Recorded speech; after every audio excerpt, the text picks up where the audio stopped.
Disclaimer. This video, like all videos featured on this channel, is definitely intended for mature audiences. This video is likely to contain profane language. Content is inappropriate for minors. Video is not for kids. Welcome to the Dr. Greenthumb Show. Lord of mercy.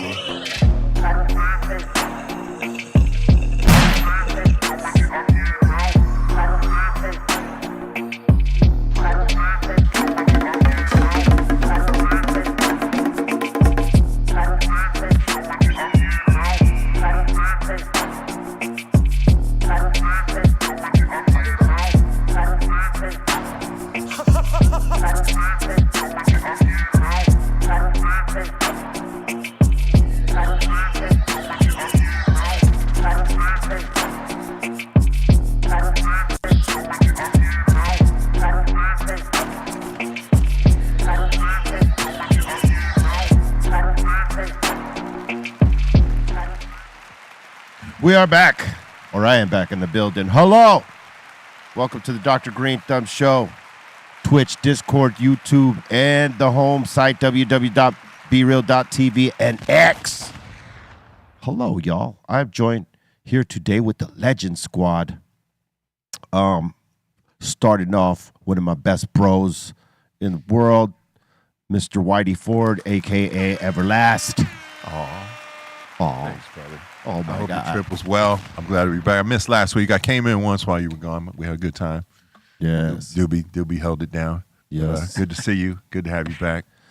I heard Doobie was holding it down. Salute to Doobie. We have the legendary friend of mine from the East Coast, Psycho Leezy. Yeah, baby. Yep. Salute. Cheers. Yes. Happy Tuesday. I know you was out there, too, for a time. We was out, Yeah. doing our little runs and shit. It was cool. That's right. We got some of the Treehouse crew, Bloatin' Blombo still gone, but we got Ra Ra and the Dominator here. What's up, everybody? What's up, B? Welcome back, man. Thank you, sir. Glad to see you here. And we got one of my other bestest friends in the world, my man, the Strong One, Strong Tone. What's up, Up everybody? in here. Welcome back. Congratulations on the new music, the new video, my friend. Thank you. People have been excited about that shit, Hell yeah. and oh man, it's going. Thank you, sir. Aton could have just brought this all the way over here, man. What the fuck, Aton? Why you making stuff don't That's work? a step and a half. What's going on here? But yeah, man, salute. Make sure you go check out that new Deftones video and the new music. You know what I'm saying? Kaiser Soze's in the building, as you could see. He's just, standing on point right here. He found his mat. You'll need to unlock your iPad first. Oh my God. Siri's talking to me over here. Talking up. Yeah, man, salute to everybody that came out to see us out in Europe in those shows. They're probably not watching, but if you are, salute to you and thank you very much. Shows were incredible, but it was hot as fuck. How was it down here? Because, man, we didn't escape the summer at all, but maybe one day. Yeah, it was not hot as fuck. It was nice. It was nice? Yeah, there was 1 or 2 days it got up a little bit, but still, even, it's hard to complain when it was only in the 90s when we've seen like the 110s That's and right. 115s Yeah. in the recent. Oh, yeah, man. it was hanging. It was still a little hanging back. It was like, okay, it ain't here yet, but it's coming. Yeah, like in Seville. We were in Seville, Spain, and that shit was hot as fuck down there. I mean, we didn't really catch a break. France, it was hot. The only place that was kind of cool was maybe Berlin. Everything else, shit was crazy. 107 degrees in Seville. That's a little warm. When we went on at, what was it, 9:30? 107 at 9:30. No, it was like probably 90, 95 at fucking 9:30. That's still hot. Yeah, it felt like it. By the end of the show, it felt like you were wearing a goddamn wet blanket. It was probably like that at one song in. Well, Maybe two. I wear Under Armour, so it's cool, for a minute. But they do got that Under Armour where it cools you off.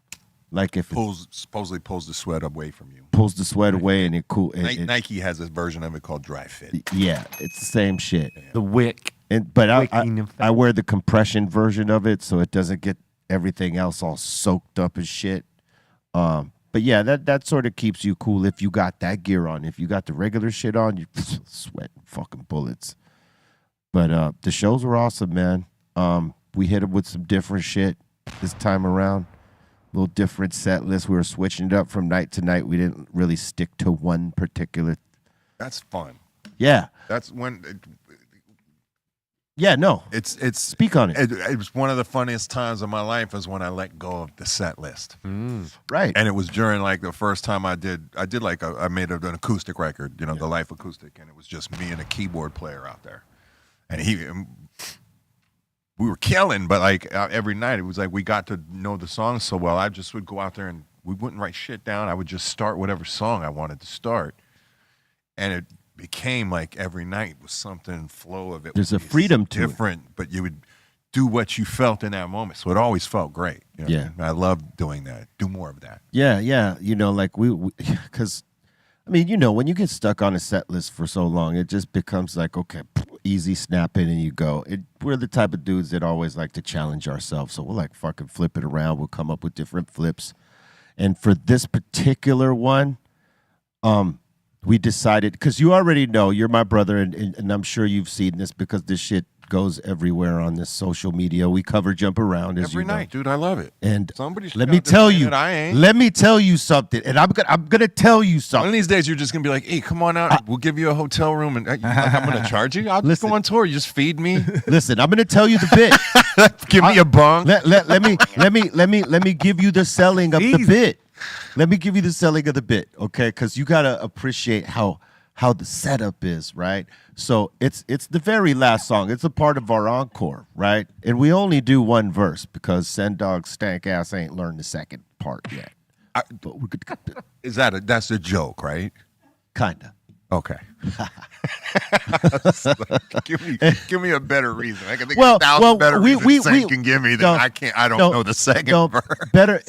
We felt in that time that it was better just to give him a little taste of it than to give Slam him that shit and go to fuck home. right?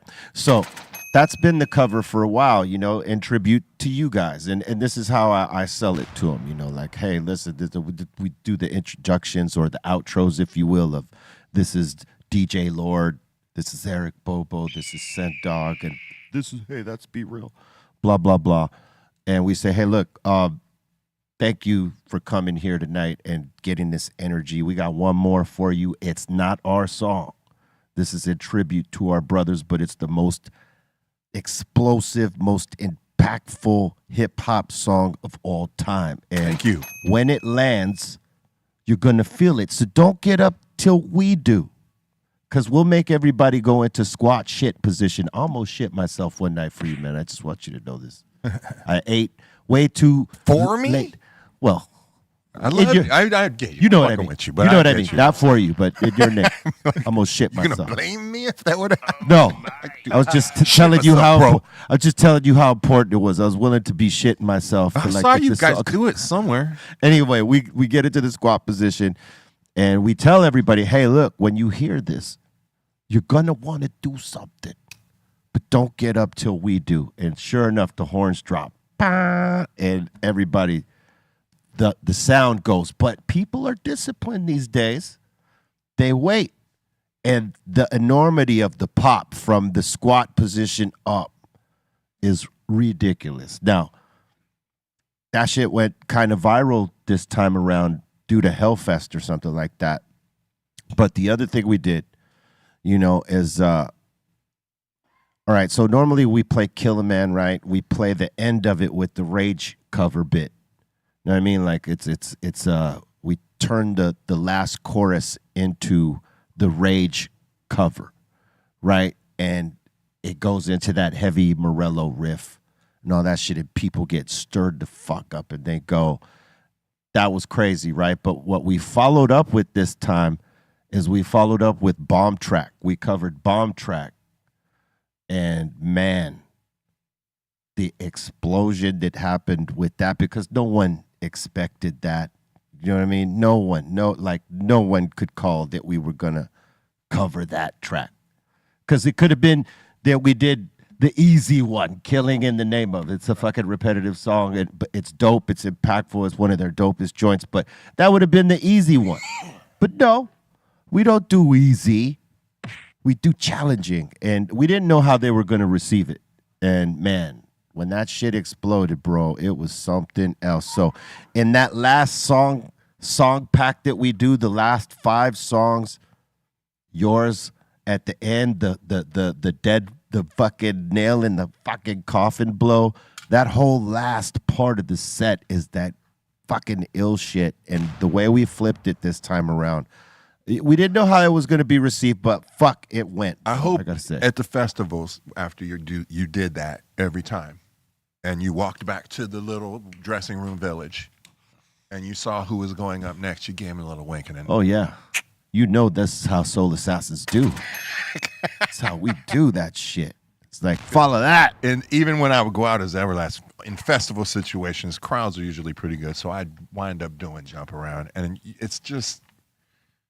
God bless it, man. I mean, it's hard. It's hard to go do Follow anything that. after that. You have to be like Rage Against the Machine or something, Or like Slayer. that. Or you have to you pull gotta- something out ridiculous like that just to match that crazy weird energy. It's a different captured. energy, and you cannot play that in the middle, because then you're blowing your whole wad. It's like it's like you're in a porno. You're in your Dude, first I would porn, make fun and of they people- fucking blow your load in a minute. Like No. in the middle of a show, would yell, "Jump Around," and be like, "You're like dumb, right?" Yeah, no, Like, I'm gonna do that right now. Like, Yeah, listen, you got to have a great show to fucking gas your fucking biggest song on the first, in the first 15, 20 minutes or 30 minutes if you got an hour set. That is crazy.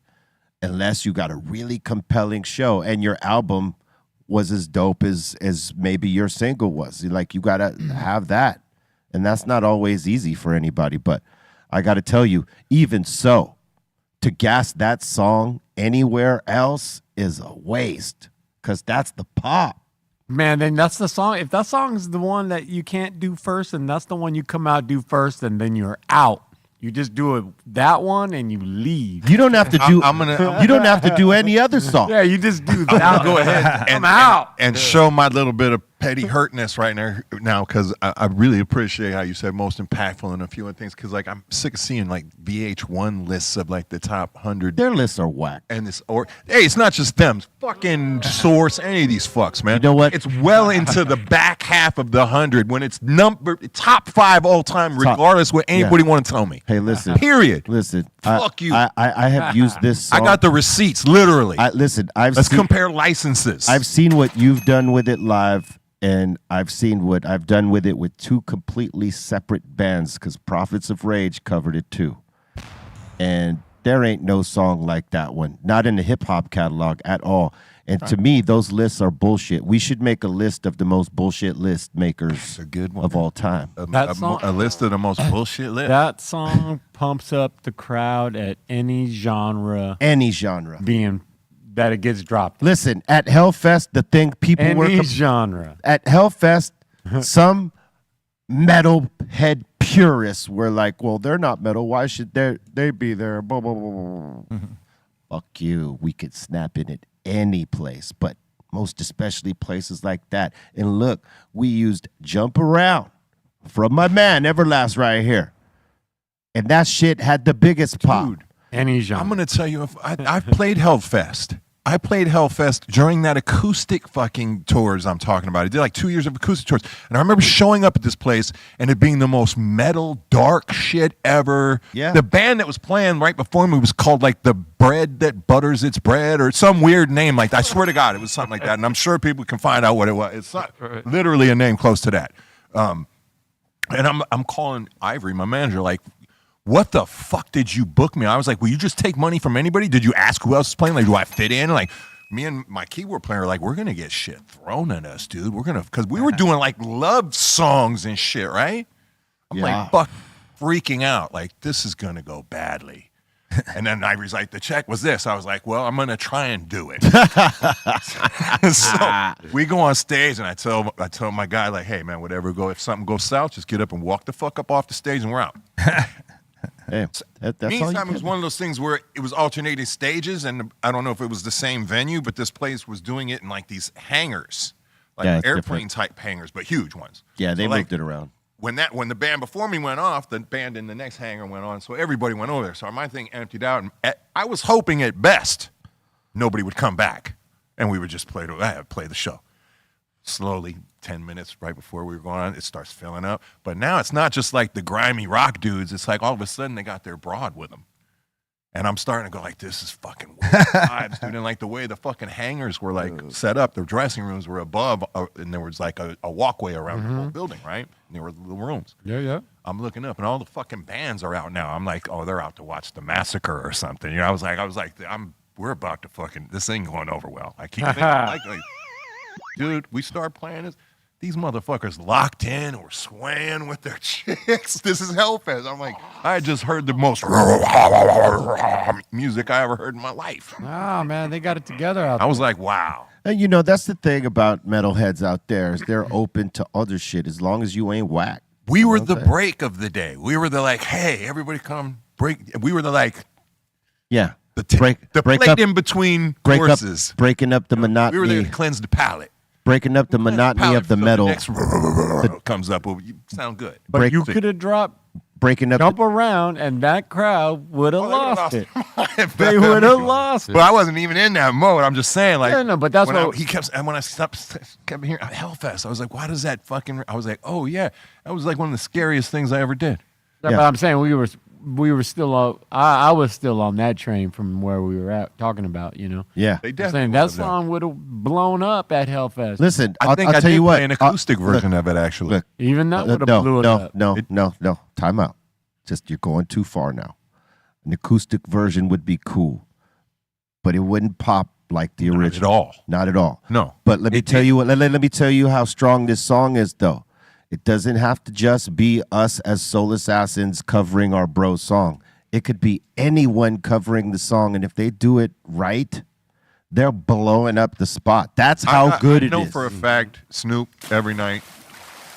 Pretty Yeah, much does after it. he saw us do it. yeah. I don't know if they still do it, but that big band, I think it's only 2 guys or 3 guys, but 21 Pilots, they do it every Yeah. night, or we're doing it every night. Limp Bizkit does it every night. I'm gonna say I never seen Limp Bizkit do a show, and they didn't. Oh, yeah. Lee always does it. Yeah. Yeah. So I mean, there's and there's a bunch of other bands that do it, it's a every blow-up. night. It's like it's a go-to fucking. If you could pull it off, you're Yeah. gonna win. Yeah, it's a blow up anthem. If you fucking do it justice, you've won. I compare it to me doing Folsom Prison. Right. Like it goes over. You know what Yeah. I mean? It's Yeah. just Hey. always gonna go over. If So- you can pull it off, it goes over. So speaking to Bomb Track, right, that we covered, it went over like that because we did it justice. We didn't have any change of it, you know, and obviously we didn't have a band there, but like we, you know, found an instrumental or maybe stemmed it out, one of the two, and it worked. You know what I'm saying? It was just one of those things where we did it justice and we didn't do it weak style. And I even put the fucking scream in there where the scream happens in there and people tripped out on that. Won them over right there. At Hellfest, we knocked that shit down. So it was like we started off real hip hop in the first fucking half of the set at Hellfest. And people were just like, all right, yeah, they were moving, but they weren't necessarily moshing yet, but they were moving. But the minute we flipped them with the Killer Man into, you know, the Rage Killer Man in the chorus, they start moshing up then. Then we hit it with the fucking Bomb Track mosh pit. Fucking crazy, ridiculous. Then we hit it with Can't Get the Best of Me, extension of the mosh pit, then Rock Superstar into the Slayer fucking break piece that we put in it. Yeah.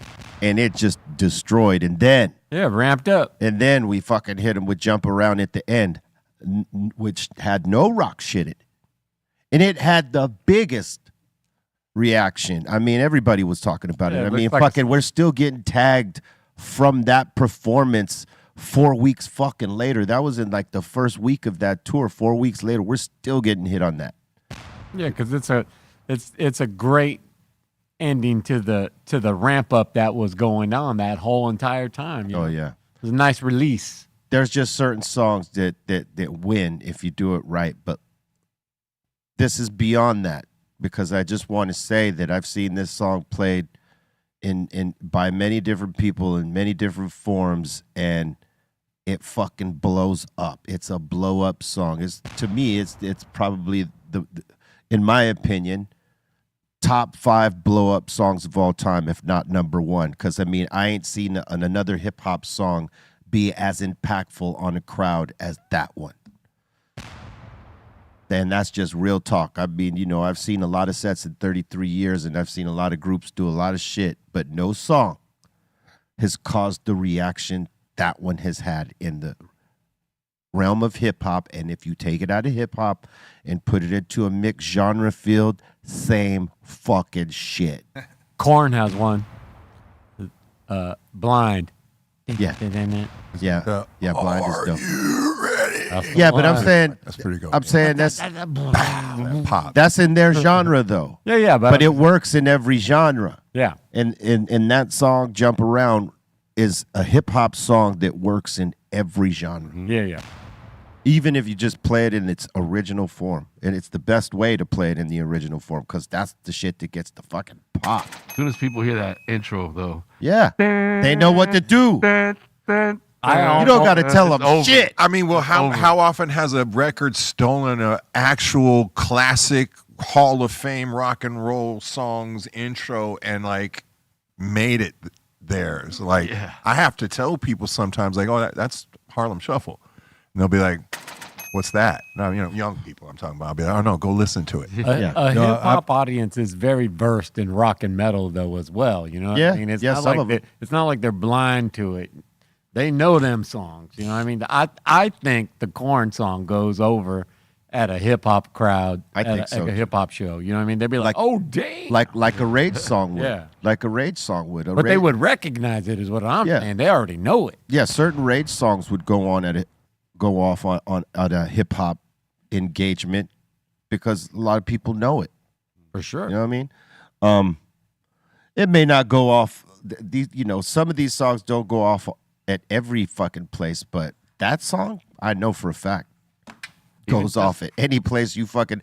It's like the grenade. You pull the pin, throw it, and just wait, because it's gonna fucking explode. Even for I DJs did an too, though. experiment once with it in Boston. Oh shit! I came out on stage at like a little radio festival, and I'm sure there's people that remember this and will attest to it. Wearing a Boston jersey. And I come out on stage, and I think the playoffs were going on, and they were both still viable. Right. Lakers and fucking.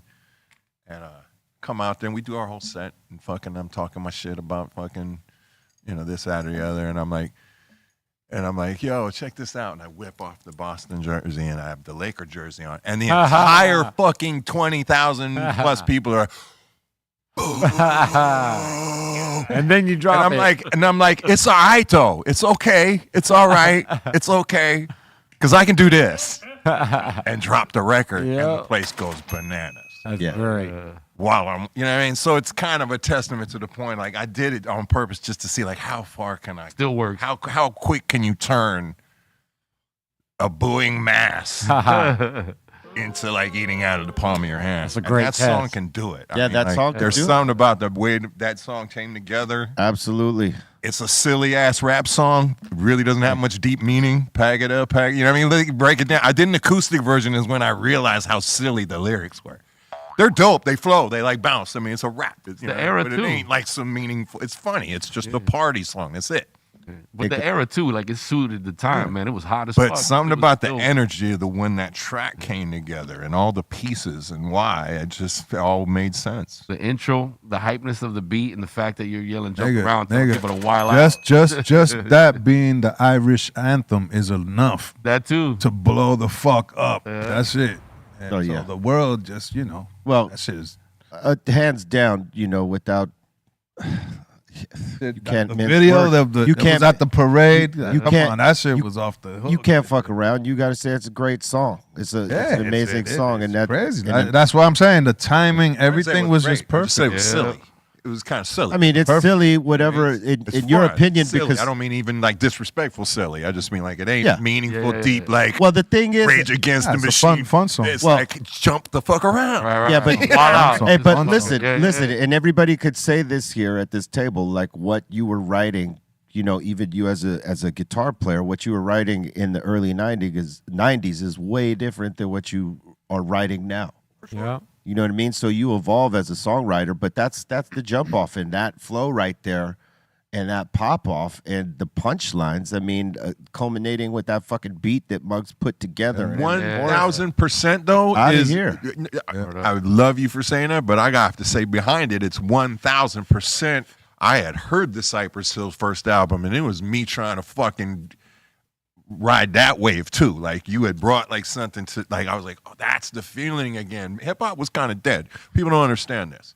Like Cypress Hill's first album did what Public Enemy's fucking second album did when it was stagnant. The scene. Public Enemy's second album lit it on fire again. It's Nation of Millions. Sure did. And then it fucking kind of went stagnant again, right? Right. Yeah. I mean, the DJ, you know what I'm speaking on. I know exactly. When what I you mean. fucking first heard y'all's album that day at fucking Aida and what's her name's apartment and whatnot, I lost my mind. You know, I was already doing live shit. House of Pain was kind of a concept of a live rock hip hop band, but then I heard that shit. I was like, no, that's what I want to be doing again. Right.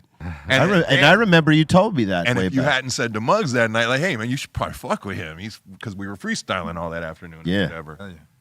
So, No way. Is that how that started? Yeah. No way. Muggs was super busy. I don't think he would even have had a second thought about like making a record. I think unless he fucking said like, yo, you should probably fuck with E. No I think the fucking way. backdrop was that they were both dating two chicks that lived in the same apartment or something. like roommates. Lethal he had a girlfriend and Muggs was I think dating the girl that was her roommate. Right. And they had something going on at the crib.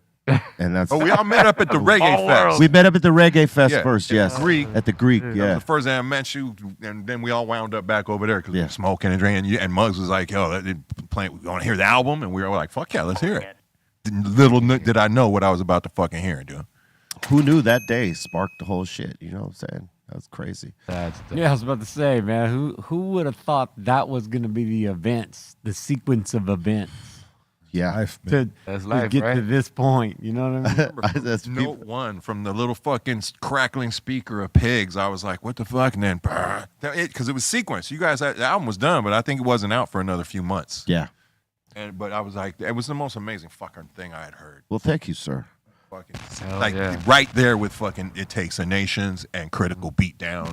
On, you know what I mean, as far as like my favorite albums of all time, I'm throwing flowers, whatever. That you wanna first call one it. for sure, dog. I agree 100. But when you say what you say about flows of that, Jump Around was me just trying to be in that mode. It's kind of me trying to be a little bit be real. You know what I mean? Well, thank you, sir. Well done. We all influence each other in some sort of way. You know what I'm saying? That's the greatness because shit. I think like between yourself, Doobie, and I, we all sort of like motivated each other through our different styles because I think we borrowed from each other here and there. Oh, yeah, and we were like, dude, I don't know if a lot of people know this. Fucking, you wrote the first verse of fucking Back from the Dead.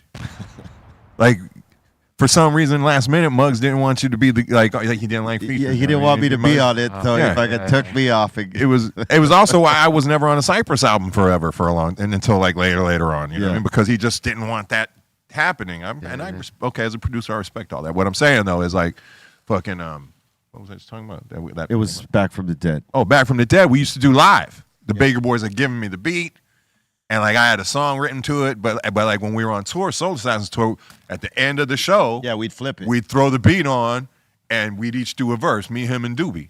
Oh shit! And then when the album, we went back, and I was recording the second album. I was like, that beat, I'm using that shit, And there was this rumor that I had died, so we made this whole Back from the Dead thing. From the Dead, yeah. But I was like, when I heard he wasn't going to be on it, I was like, and I already know like that, like he, it wasn't shameful. Like he had, like Brett B had written some stuff like chorus wise helpful on the. So I wasn't adverse. So but I was like, are you cool with me spitting that? I spit his verse word for word, straight out the casket. If you put his voice to it, you can fucking hear it. It's Be Real. Oh shit! Yeah. And then I wrote the second two verses. Yeah.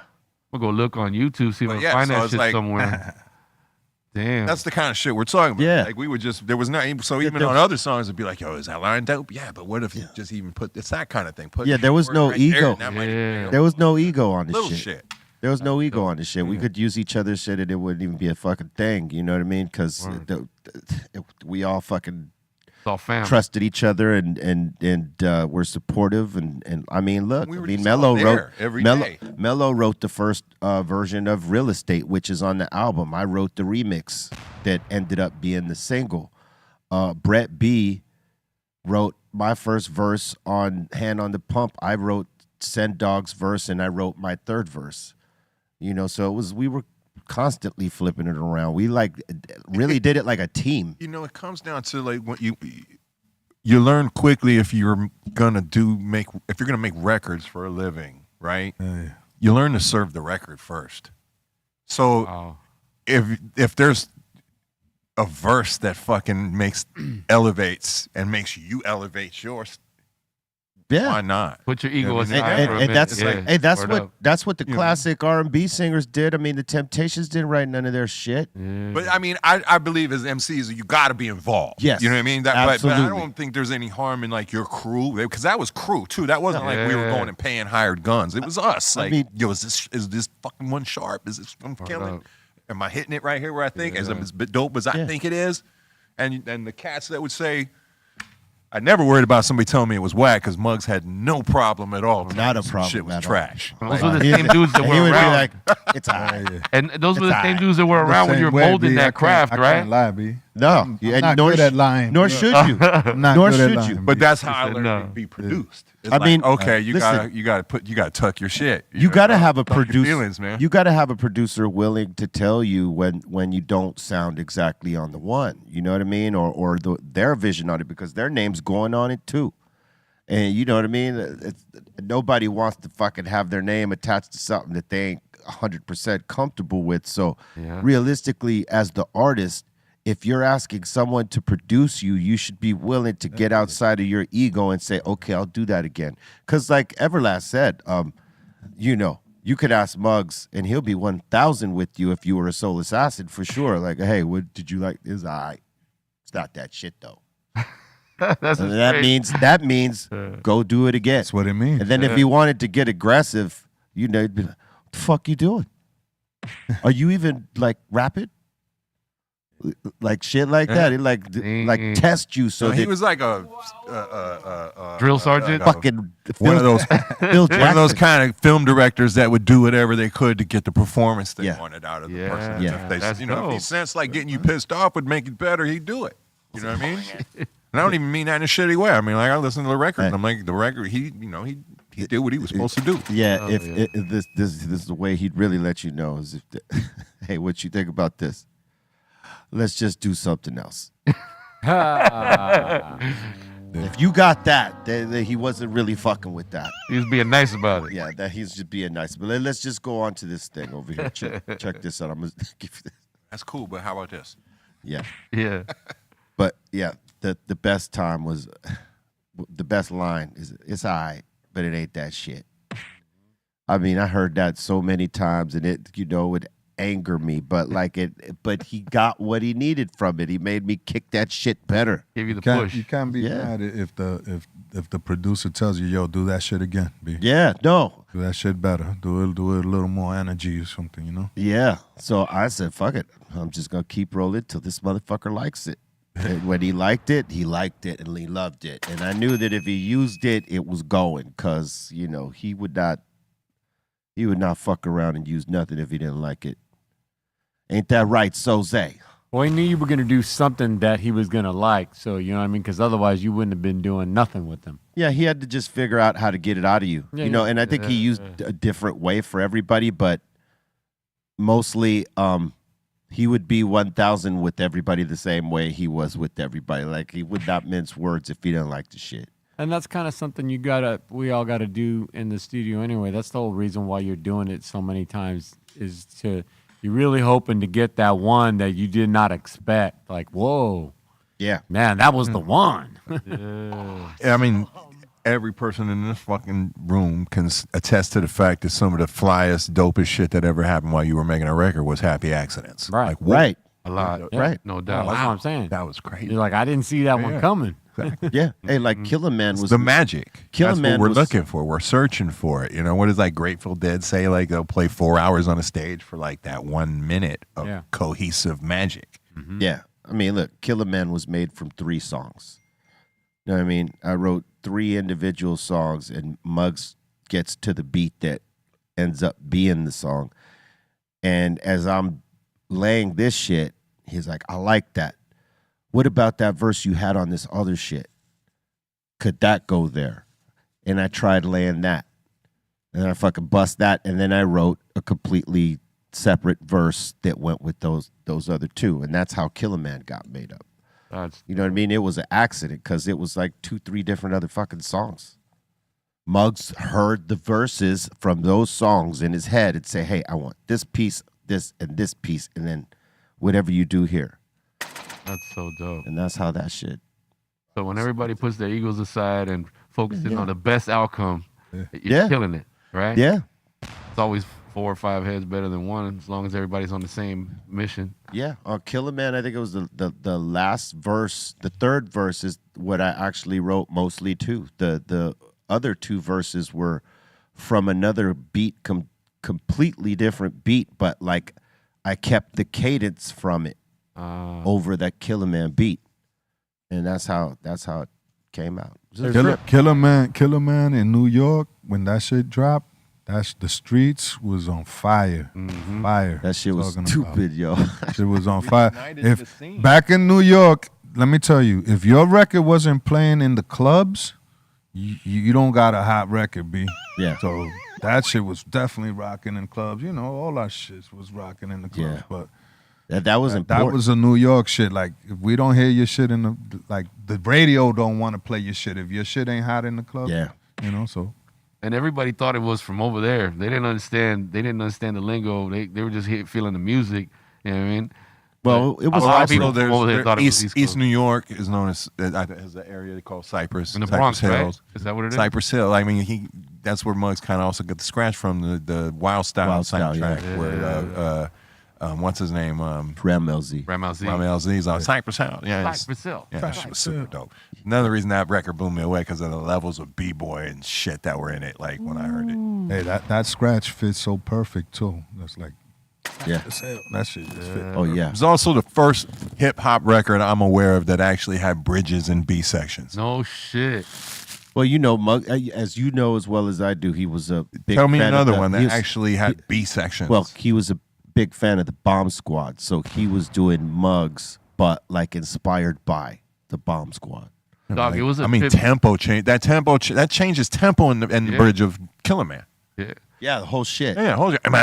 To see him do it that's a was whole incredible. B section, man. Yo, that knocks hard. That was so. It's like I hadn't heard a record do that in hip hop yet. Yeah, and then the part coming out of it, going back to the other part. The breakdown, the arrangements, the arrangements. Finding the way back in is always his like the genius of his breakdown. Just went to that little keyboard and then built from there. Oh. Yeah.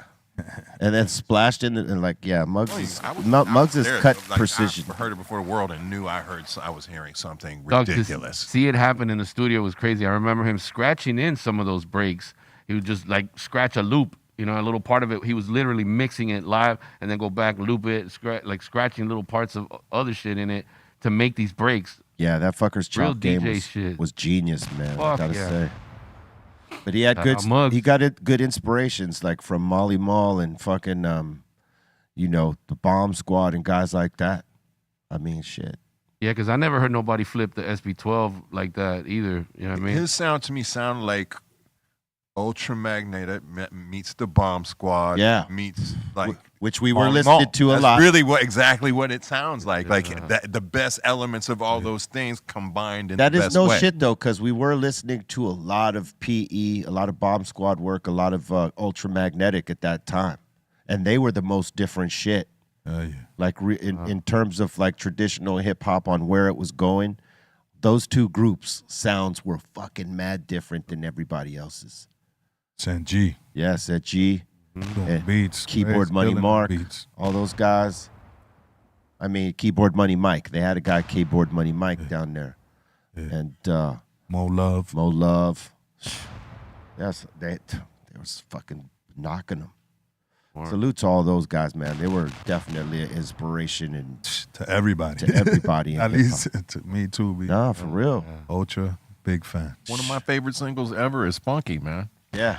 First people to use that Joe Hey. Cocker sound, but they sampled it. What- But the way they used the actual horns throughout it and the build, and Yeah. they use the actual whole. Yeah. They chop the record, It is but use stupid. the horns in the same way where it just builds. Like, Yeah.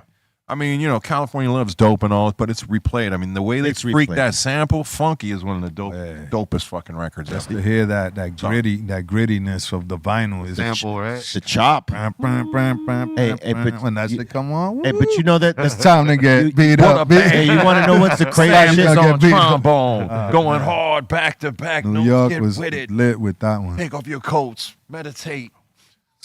You know what the crazy commonality is, right? With Hard, retarded shit. with Public Enemy and Ultramagnetic, and even us, is that you had one rapper with the high pitched voice and one rapper with the fucking low baritone, forceful shit.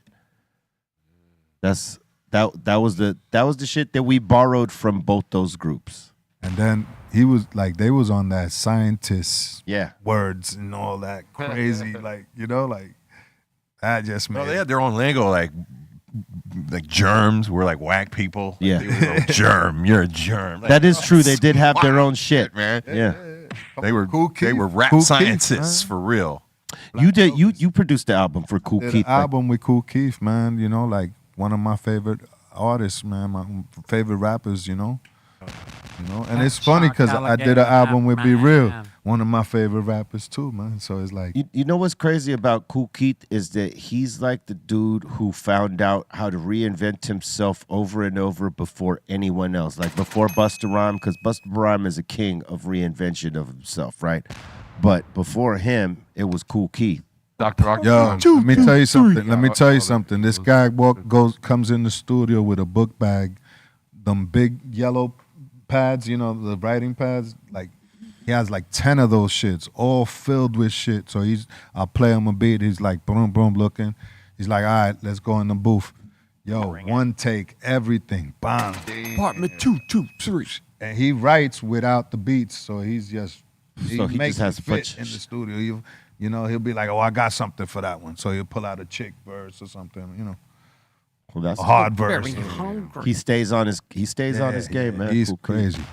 Papa Large, big shot on the East Coast. And he's man. still on, Fucking love that song. The beat, everything. Hey, give the Keep drummer it safe. give the Keep 'em drummer up. some too, though. Sex style. Pick 'em up, pick 'em He's up, back. pick 'em I mean, up. the pick- critical beatdown is like one of the fucking. It's Classic. like it should be a seminal Smithsonian like representation of like early hip hop music. It True should be that. One of the first early like masterpiece albums of hip hop. Yeah. Word up. Cool Keith's a legend. Hell yeah. Straight up. Yeah, fuck yeah, man. The whole- Salute to Ultramagnetic. The whole way they put it Ultramagnetic. together. Look at this. Come on, man. Let's fucking hip hop at that time. Come on, the And suits. suited down. It's straight up sharp. Hell yeah. TR, Yup. no doubt. That's my dude right there. More love. Hell yeah. BX. M BX. Webster, right? They're from Webster Projects. Yeah. Yeah. Salute to those brothers, man. They were always cool and showing us love throughout, man. It gets no better than that when you're like the guys that you look up to, like that you were inspired by, embrace you and shit like that. They was all connected with Scott LaRock. Yeah. And KRS and all yeah. that. That's that Didn't family say they G coming do it. from. I- That's I- that family they coming from. I believe I've heard at times, and I'm not saying this is fact or history, but that said G did a bunch of the production for the first BDP album. Hell yeah. Him and Scott LaRock too when he was alive. I'm old. I get really high, so sometimes I'm not sure if I'm making things up in my head or I remember that that's real. You know it happens. Yo, let's not. I gotta definitely. When Ultramagnetic came out, though, MC Ultra. MC Yo, Ultra. That was retarded. Like, Oh hell yeah. that That was retarded. that shit, son. Yo, and Dun, dun, dun. Feel the groove. oh, we could go on forever. Forget it. Make you move. Oh my Yeah, their shit was the fucking bomb, man. I gotta say. I told you guys off the air, but I'll say it on the air. We fucking spotted like 60 UFOs throughout the 4 weeks of this tour. We were looking up at night when we were up on the balcony, and some of the places were low lit. and we saw shit just fucking, whew, and not like shooting stars and not like planes, because there was plenty of airplanes in the air as well. That's right, people. 6-0. 6-0. You could ask Bobo when he comes, because he was there. We even got one of them industrial fucking laser pointer, the green ones.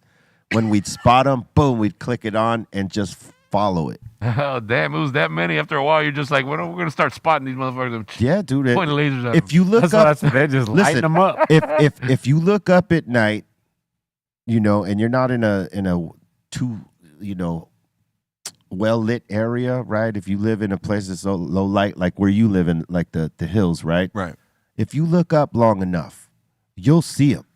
You'll fucking see them, and you'll know that they're not an airplane, because any airplane, from military to commercial, has to have a blinking light. Yeah. You just need to look up on a clear night. Yeah, and if you got that fucking flight tracker thing, it'll tell you if an airplane's in the fucking sky. So if you fucking spot something and you fucking turn on that app and it says nothing was in the fucking area, what do you think it is? What are you looking at? Yeah. Because I think those even spot satellites or something, like they detect satellites. The only other whatever's in there. possibility could be satellites, like in really low light, because I can see sometimes. I can see them. They move super fast. They're fucking. They look like a star that's moving across. Yeah, they look the like sky. stars, but like You know, you I'm ain't not gonna saying you didn't see that. No, but but you might have seen a couple satellites. No, yes. Look, there's one night we seen 18. So I'm gonna say a few of them could have been satellites, but not all of them. Yeah. Or military, you think? Because they were all moving in different directions. And I don't doubt it, man. And I don't think I satellites. sit out on my deck waiting for the day. Well, what I'm saying is that satellites don't change directions. No. Know what I mean? There you go. That's one of the points I would make. Are Yeah. they moving, or is it just making a line across the sky? No. There was some of them fucking moving really fast, and some of them that were, you know, changing directions. I tell Yeah. people all the time, pay attention. You'll see some shit. Yeah, you'll But see. I bet there is an app though that tracks satellites that would be able to tell you if you were seeing something that was a satellite. Well, the flight tracker supposed to get airplanes and satellites. Yeah, and when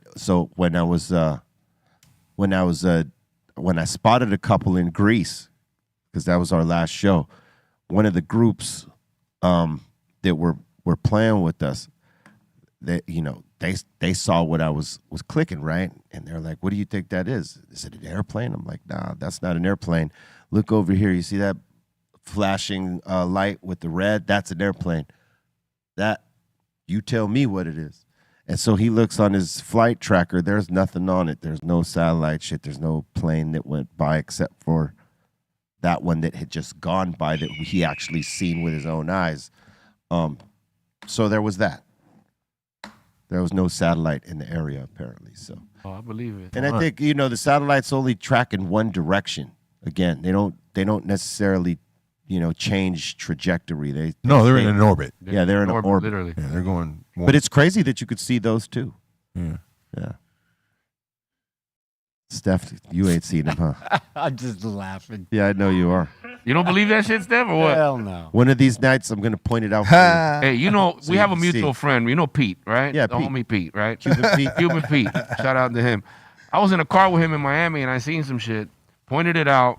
He wakes up, catches the end of it, and then a dude in a van damn near rams me, pulls up next to us, freaking out, yelling like, "Oh, did you fucking see that shit?" And Pete wakes up like, "Oh yeah." But it was proof to my friend who was half knocked out that someone else saw this shit. It's like, it's not in my head. You know what I mean? I try to tell people for years, and I always get the same reaction. Like Steph looks at me like I'm crazy. I'm like, "Yo, this thing was not a plane, dude. I made a wish because I thought it was a falling star, and it literally stops, and then it fucking goes the other way." Yeah. Come on, Maybe bro. it heard What your wish airplane and can said, do "Nah, that? fuck that, we out." I was driving Your home wish from is a too gig. big. Wait. We can't keep falling under the rules. We got to go. Yeah. You gotta get the fuck out of here. Like, oh, wrong planet.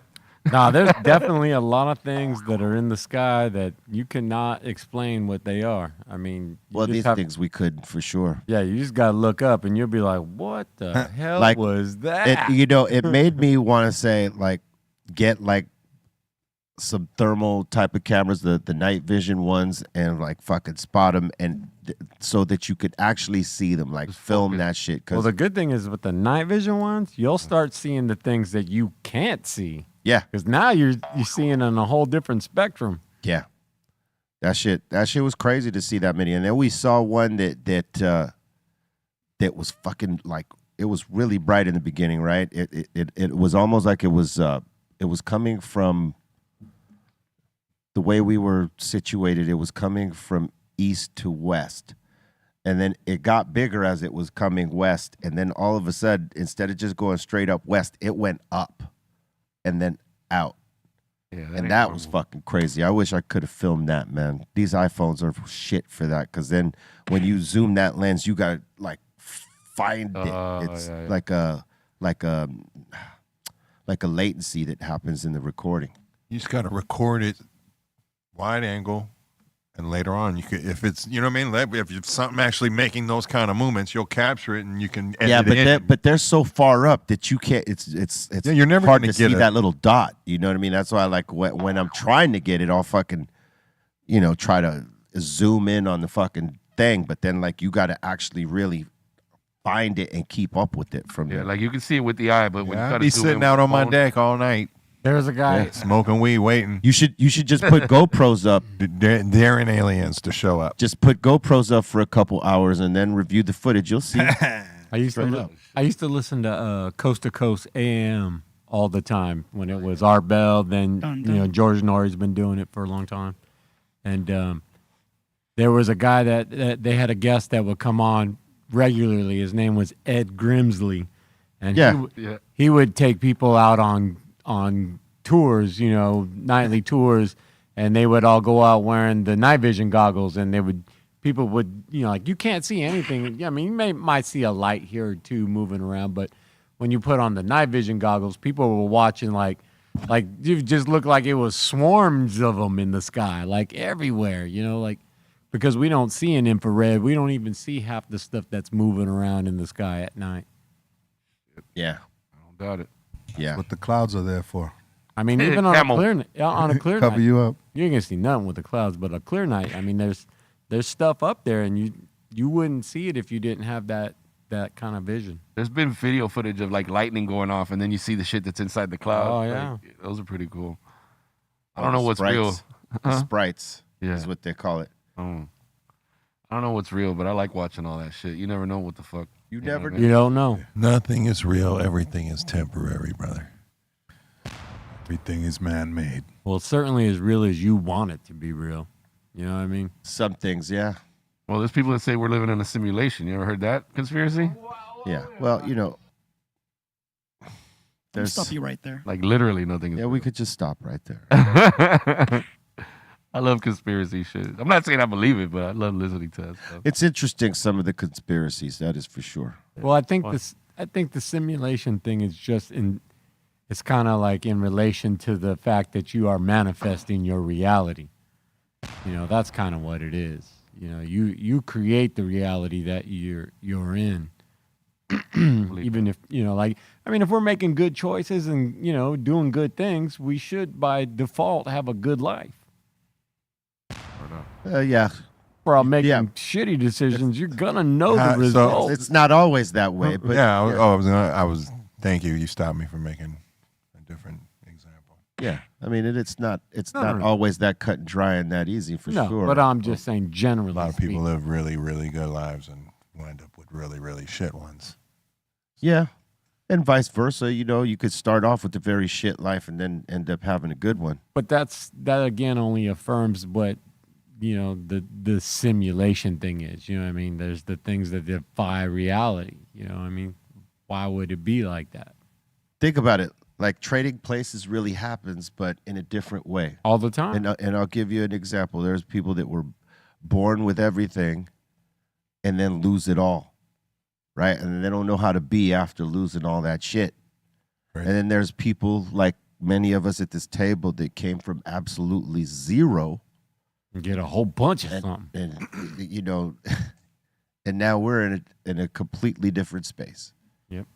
You know what I mean? For real. And that happens. And when that happens, you have to very much appreciate life. You know what I mean? Like, fuck, I remember when I had zero goose eggs. Yeah, but that it wasn't gonna happen if you didn't put that work in. Well, you got to put the work in, no doubt. But So you that- also, you also put that work in. You go. yeah, no, I get that. but you also, let's be realistic. You got to have someone that's willing enough to give you an opportunity to be able to put the work in. For sure. And we all got blessed with that part. That's right. Yeah. You know what I mean? The work don't matter if you don't get put in the position to do it. Right. That's right. If the door doesn't open for you, can't walk through it, baby. The right door. So, fortunately, we've all The had. right door. Fortunately, we've had the doors open for us, and we've walked through some wrong spaces and definitely some right spaces for us to still be here doing what we do and what we love to do. Salud.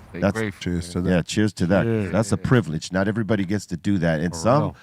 are maybe more talented than us at this table. Absolutely. But I say it all the time. but didn't make those. That door didn't open, that but right door. That right door didn't open, or they didn't walk through the right one. Or they missed it. Yeah, and that's happening. That's sometimes fate, sometimes destiny, sometimes dumbass luck. Yeah, man. And sometimes the self mush. There's all kinds of factors, you know what I mean? And That's a famous one. Will The is a factor. self-mush. Self mush is the worst of the mush. Self-sabotaging. Oh, Oh, yeah. where you can't get out of your own way. I mean, fuck. Yeah. No bueno. If you can identify those people, they are best to avoid. Mm-hmm. Black cloud all the time. Yeah. Black cloud. Black cloud. Yeah. Black cloud. That's 20 years ago. It's hard to be around motherfuckers like that. It is. Start to manifest it. Everybody has shit things happen to them. You know what I mean? Like, self-manifesting bad shit. Some people like a lot of it in lumps of like particular 1 decade perhaps. Oh, hey, look, but you can't like let it break. The three of us have a homie in common, right? That was always mushed and always self-mush. And that is a fact. We played paintball with our bro, and our bro as well. Yes. It's not Mario. Let's just say that, because Mario's not a self-mush. But one of our other homies, whatever he did, a lot of the times it would just go fucking wrong. And, he had this shit deep in his mentality, that he was a mush. Definitely. And he would try not to be, but like the fact that he believed that he was a mush and everybody would say it, so it was manifesting his mushness. And he's a good dude. You know what I mean? But you gotta change the course of the things that, you say to yourself. Even if other people say something different, like, oh, that motherfucker ain't worth nothing, you got to tell yourself something different. Don't buy into that I'm worthless shit. Because the minute you buy into that, the self-mush is completely happening. It's akin to like, sports fanatics, like switching seats at the game because it's going bad. You got to switch it up. You know what I mean? If shit's not going right, you can't just keep doing that shit the same way and expect different outcome. Right. Yeah. Be the person. And that's when you start carrying that shit with you, just like it's gonna go bad. Yeah, because you haven't switched it up. You didn't even try to turn your jersey inside out, or wear your hat backwards, or switch seats with your friend. You know what I mean? Just be the person you are. The way you see yourself being. You are who you are. It's too much. But then there's who you want to be. Be who you are, the way you want to be. I could see that. I mean, you got it's a perfectly reasonable thing to say, and a beautiful thing to say. I've turned my phone off twice here. God damn it! Yeah. It's you got to have a vision for What I was gonna yourself, say right? is some people just You gotta have some understand that. Some people have to be brought. You're an enlightened individual in certain levels of your life that can understand. Just be who you are, like the simpleness of it. Like most people have to be, They're afraid. put through some serious shit to find that. Well, yeah, as we all say, finding out the hard way. You know what I mean? Because Knuckleheads. yeah, I mean, people never do what's best for themselves. Always, they try the hard shit first. And that's usually cutting a corner that you think is easier, but it's actually making it harder for you. The longer road for sure. Yeah, actually doing the hard work first makes the later shit easier. It's the craziest thing. People got it backwards. Let me do less now. You ain't going nowhere like that. Let me do less now. You got to do more now. Got to be willing to push and be uncomfortable, but also have confidence that, like, if I put this work in, good things are going to happen. Yeah, I think will is a big part of that. I always say that there's a lot of people knocking at the door of opportunity, but when that door opens, there's very few of the actual talented people still standing there. They give up and they get frustrated. Whereas the dude with the will is like, I'm gonna stand right here. Hey. When they open that door, that's who's there. Hey, that's why I respect the motherfuckers that, like, other people look at like, oh, they don't have the fucking talent or skill, or why they there, and blah blah blah. Well, guess what? Without that talent or skill, they managed to put the work in to be in that spot, and they knew someone willing to bet on them. The work ethic pays off. The work ethic, if people that had the talent and skill were willing to have that type of work ethic and that kind of passion, there'd be a different trajectory in their lives as opposed to so many people with all this talent but didn't have that push or that good sense to, like, know when to walk through the door. Yeah, You know it gets what I'm saying? discouraging, man, but you got to stick to it. It is. This game we do is tough. It's not easy. Just because we make it look easy doesn't make it real. easy. It doesn't hurt to be lucky. Yeah.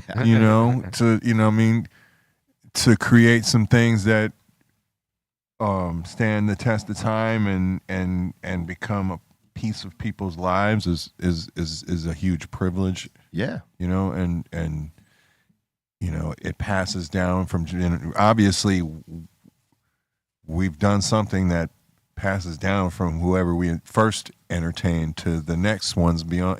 It's trickling down. It's lasting. It's like, I know you see young people at your show. Yeah. I know you see young people at your Oh, show. hell yeah. It's I past. told you the other day, I got in the car and my daughter plugs her phone in and Deftones come on. Oh, I'm like, yeah. how did Oh, you for find sure. the Deftones? But I was like stoked for her. I was like, this is awesome. You're looking for music. It's a beautiful experience. But, we're very fortunate. Yeah. And we put in the work at the right time. Yeah. And there's a measure of self-belief. There's no one could tell us that we can't do what we do at this point. Maybe in the beginning when we were young bucks and motherfuckers were like trying to like plant doubt in our heads about what we want to do and what they feel about our chances are in that. But back then we didn't give a fuck what they thought back then, right? And now we got all these years of experience where we've actually been in this game and we've succeeded in this game and we continue to be relevant in this game. Now we have confidence along with, like, it doesn't matter what you think. There's nothing you could do to stop what I'm trying to do here. You know what I mean? And whether you believe in it or not, I'm fucking here to stay. Was everybody here a fan of that movie Bad News Bears? Yeah. Oh, yeah. There you have it. That's all you need right there. We were all that motherfucker on the motorcycle smoking. Kelly Lee. To also to add to what you're saying about, we also now we don't need at this point, don't look to people to bet on us. Right. We bet on ourselves. That's it. We finance our own shit. We own our own shit. We know what it's going to do. Yeah. We're lucky enough to have the fan bases that are going to support us. We know are almost guaranteed at a certain level, Right. over because they've been around that long, and then there's always that shot of always cracking one out the fucking park. Right. And when you own your record, it's a whole lot different. I'm waiting for that one to happen, hopefully, before I go. Maybe another What It's Like or something, and because I own all the records now. Yeah. And that's at this point, that's what you got to strive to. When you've been in this long, it's like It'll happen. You own the shit. I'm going for the old ones now. House of Pain, all that shit. I'm going to get the masters back. Yeah, and all we're that about stuff. to. I know you are. I know you are, bro. I know how long it's been. Oh yeah, 35 years. It's that time. The 35-year mark, you start getting your shit back. Wow. Yeah, what you got to do is go about it right, and they can't really do much about it.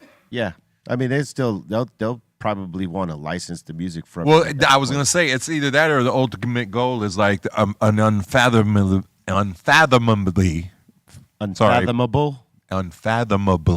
big Okay. check. All right. Or I want it back. All right. There's a part of me that wants it all back as a birthright for my children, like just to leave this legacy. I want it Of like back. that's an empire. could be. Sell it if you want to. That's right.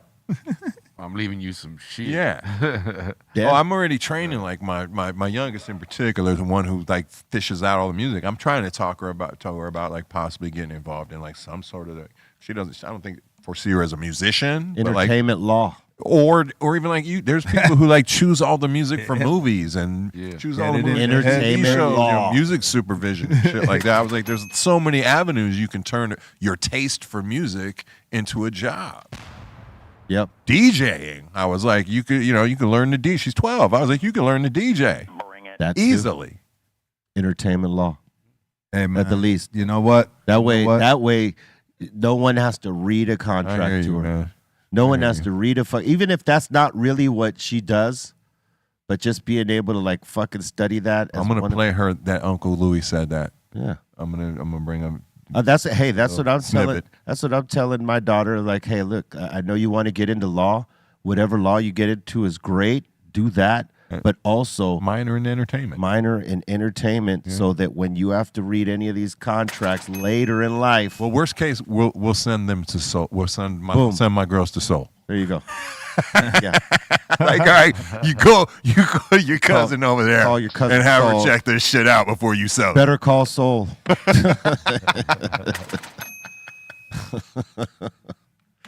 Yeah, man. I mean, if you know, like, yeah, I would. It would be hard for me to want to push doing music to my kids unless they really love to do it themselves. You know what I mean? If it was something they came to me and said, "Hey, I really want to check what I'm doing out," right?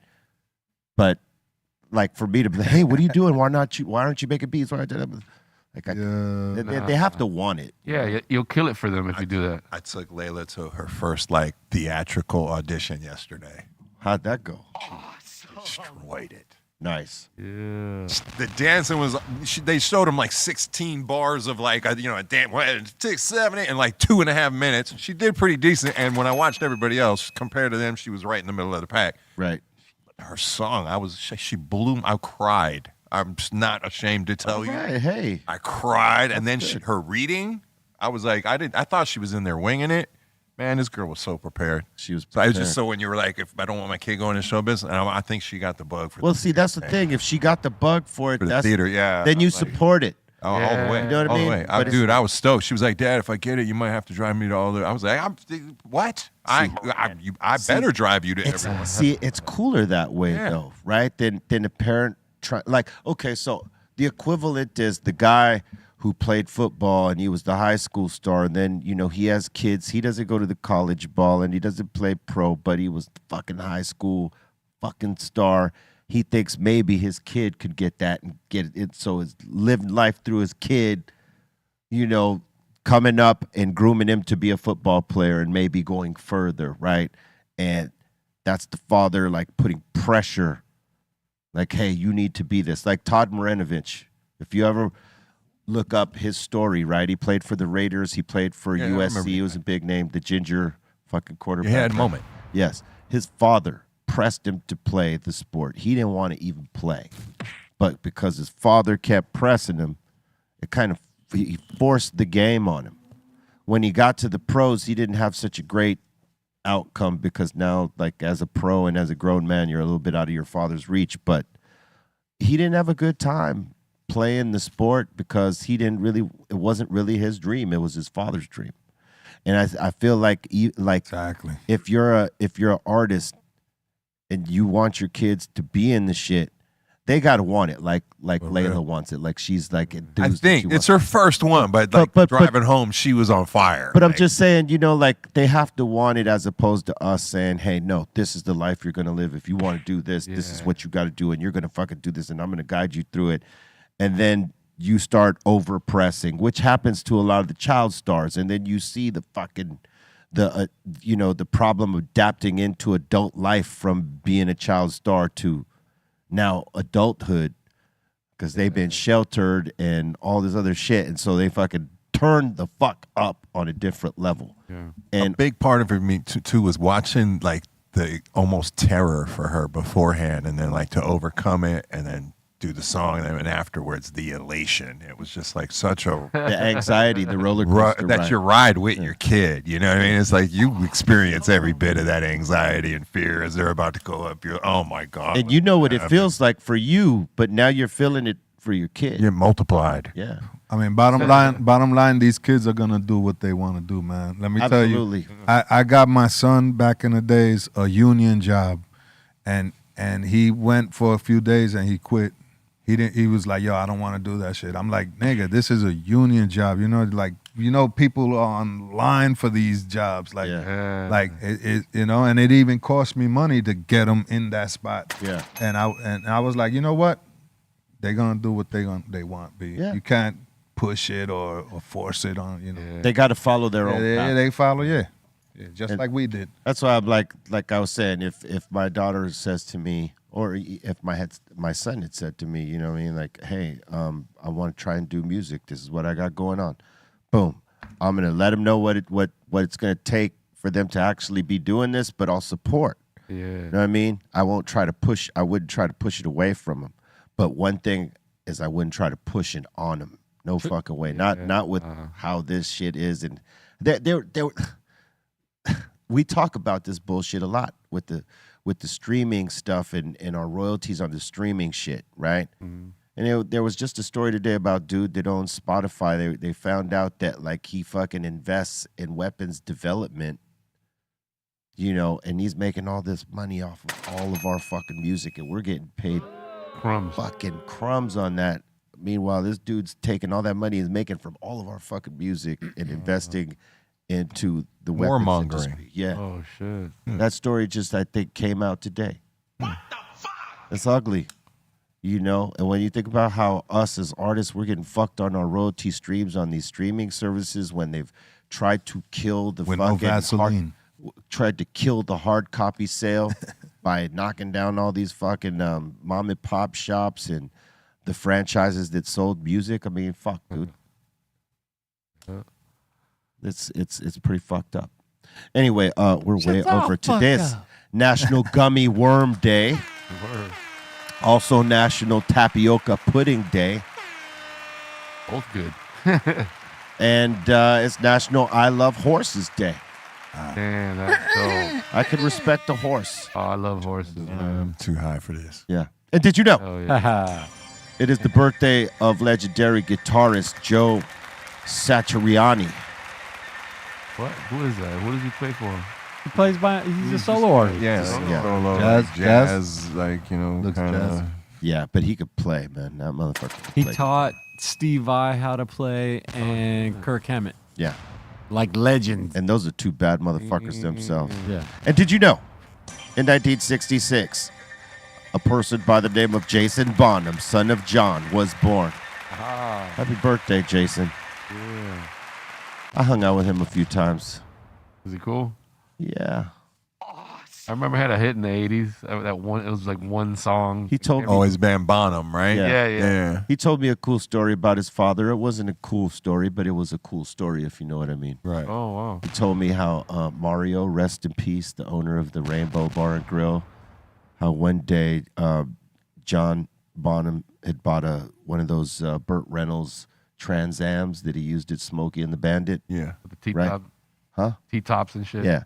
And he was ripping down the street on Sunset, like fucking flying in the car, just letting it open up.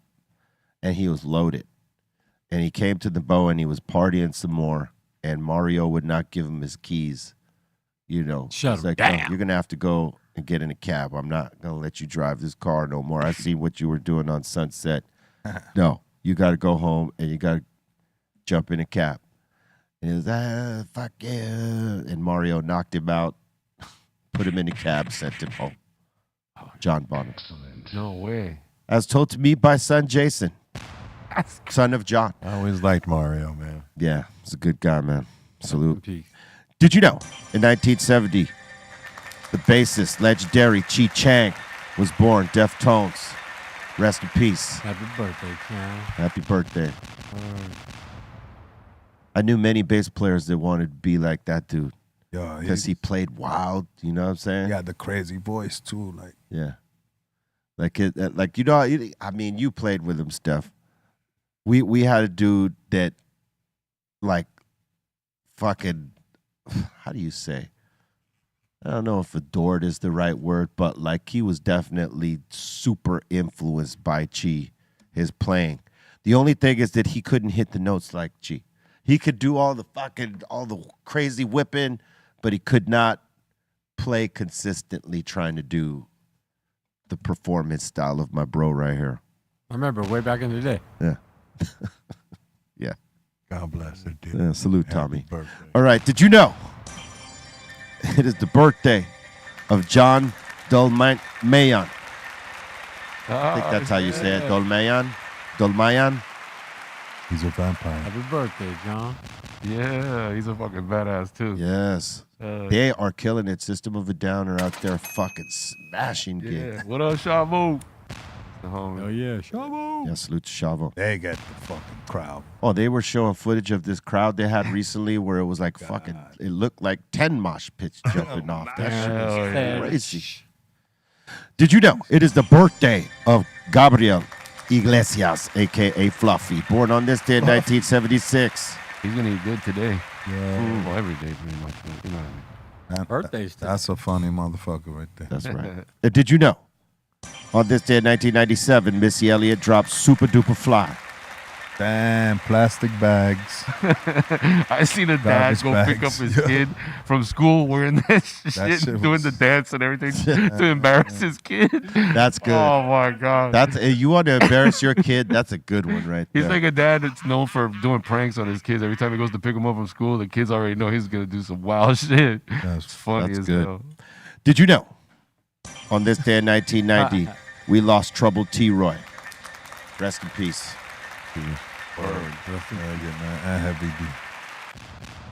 All right, let's open up the doors to the Insane Asylum. That means y'all, you got a comment, question, shout out, suggestion. We are here for it. Pop it off. Welcome to the Insane Asylum. All right. Here we go. First one. We got Tall Boy. Your show in France looked insane. Great job. Thank you. All the shows in France were fucking awesome. I got to tell you that they are one of the craziest crowds out there. I didn't know which crowd would be the craziest, but France and Greece were very crazy motherfuckers. A lot of energy, right? Oh yeah, Hell yeah. true that. Salute. Thank you for that.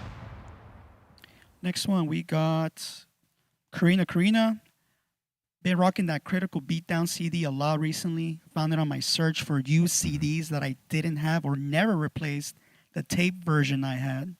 That's the perfect name for that album. Critical Beatdown. Come on. Critical.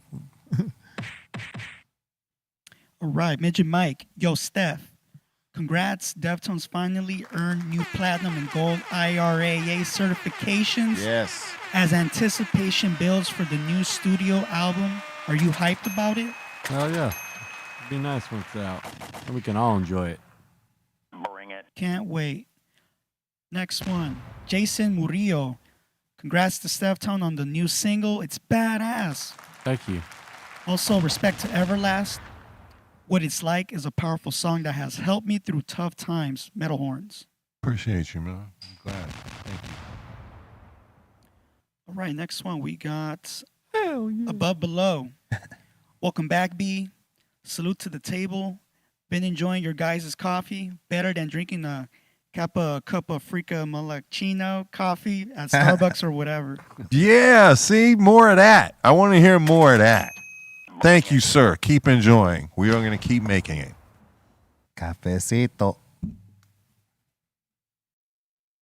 Next one, RS70. B, great to hear craziest weather y'all been through. I mean, shit. The rainy weather is the craziest shit. When it's dumping, that's crazy. I mean, but the heat. I think the craziest one, in terms of heat, was not this one in Spain. It was think it was in St. Louis, was Slightly Stupid, and it was like 114 degrees outside when we were playing in the daytime. It was fucked up. Ain't nothing pretty about 114. That was not pretty at all. Yo, on that note, let me send some love to New York and Jersey. They're getting hit with those floods. It's real out there. Yeah, I know. When we were gone, I was watching the shit that was going on in Texas. Yep, they happen out there too. Yeah, and was hearing about the fuck shit that was happening here in L.A. too, because I know that it's not gotten any better. Oh, yep.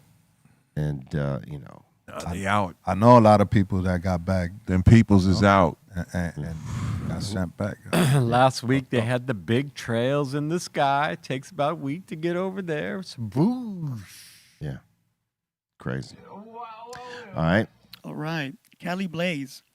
Welcome back, Be Real. You were definitely missed. New drops at caliblaze.net today and all week. See you all tomorrow, fam. Word up, salute, Cali Blaze. Next one from Shredded. I can't really make out the whole word, but this person says, shout out to the living legend Everlast.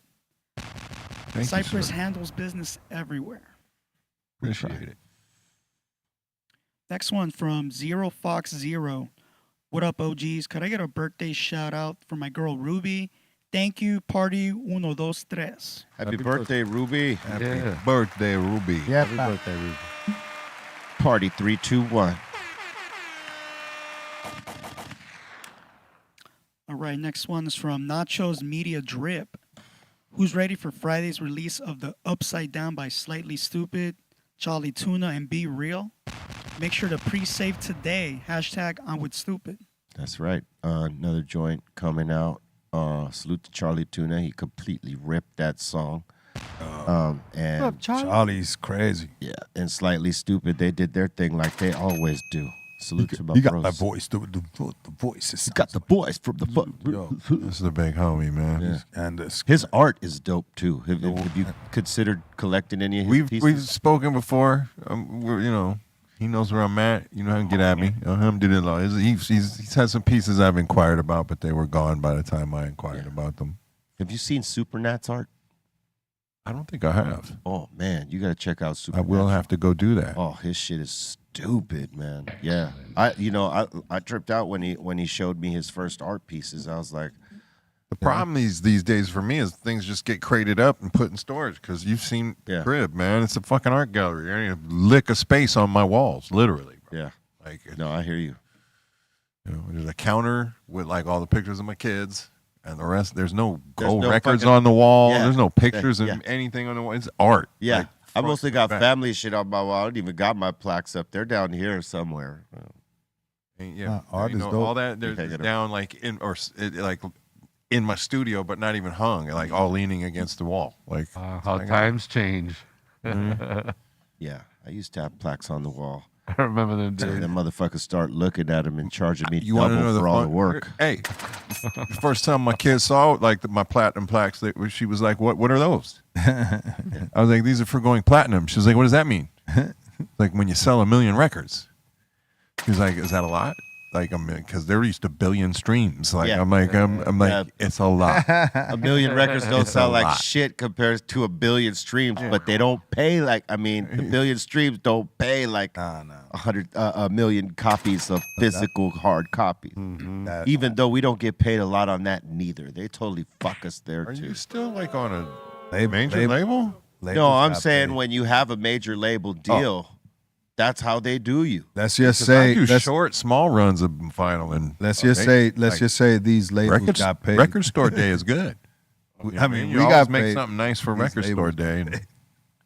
Well, that's today. Like if you're doing your shit down these days, it's different terms. But like in the deals we had back in the day, those we were getting fucked. And guess what? A lot of our catalog is that. That exists on these streaming services. Yeah, our newer shit is, we got the lion's share of it. But when you got to think about, you got to get past fucking 10 billion streams to get something significant. I mean, it's like, how the fuck you gonna make money? When we both have those first original albums back, we're gonna throw a big fucking party, dude. Yeah, Right? absolutely. And then you get to go after everyone in the years. So it's like we dropped them like every 2 years about. So Yeah. All right. All right. coming for them. Next one, RS70. Respect everyone. Went to Sound and Fury Hardcore 2025. It's a music festival Ah, for like metal and punk and all that stuff. All right. okay. Cool. Good on you. Next one's from Milan Nikolic. There is no place as the Dr. Greenthumb Show and 5150, fam. Salute. It's true. Next one's from Tallboy. Welcome back, Cypress. Congratulations to Steftone on your first platinum single. Thank you. And props to Barney's Farm for the preparation on the OG drop. Got mine in 2 days. Excited to see all the phenotypes people get. Let us know. Send your submission. Next one is from Midget Mike. B, what's your top 3 rap duos you enjoy listening to? You're a bastard for that, I gotta tell you. But EPMD, they're one. Ultramagnetics, they're definitely right there. I don't know if you put PE in that because, I mean, Chuck did most of the rapping. So I can't really put them together. But, okay, so you said 5. That was how many did I put down? 2. 2? Damn, Run DMC at the top. The Because they influenced it. They influenced it all. 3. That's your top 3. That's, think it's 3. that's the top 3. It was just 3. It was just, no, Houdini. Well, B guys gonna give you 5 I'll anyway. give you 5. Houdini, therefore, right? There's no such thing as 3. And Double Trouble. Oh. Hey, it's okay. Let me try and come up with one that and be different. All right. Not using yours because I agree with Run DMC totally. But okay, you said EPMD. You said that. Brand Nubian was a trio. We're talking about duos. Is that what I heard? Yeah, And he he said duos. All All duos. You know Does what? Ghostface and Raekwon count? Hold up. Let me swap out Double Trouble for the Beat Nuts. Good looks. That's love. No doubt. But Double Troubles is fire. Yeah, but they weren't as good as you guys. Does Ghostface and Raekwon as a duo count? They made an album together like that. A couple, right? yeah. I mean, Yeah, that counts. strictly built for Cuban Links. I fucks with that. 2 of them, Yeah. basically, on everything. Yeah. Right? Yeah. Am I right? So that would be in my up there. That'd be up there. Duos, interesting duos. Red and Meth. Bring it. Well, I couldn't. But yes, Red and Meth for sure. And then I had one and I lost it because of you now. Oh, sorry. Take 3 deep breaths. You'll. Oh, Tribe Called Quest. There you go. See, I told you. Yeah, that's a good one. Really only 3, right? So I'll take that. But Brand Nubian technically No. qualifies for 2 of their 3 albums because Puba was only on the first album. Okay.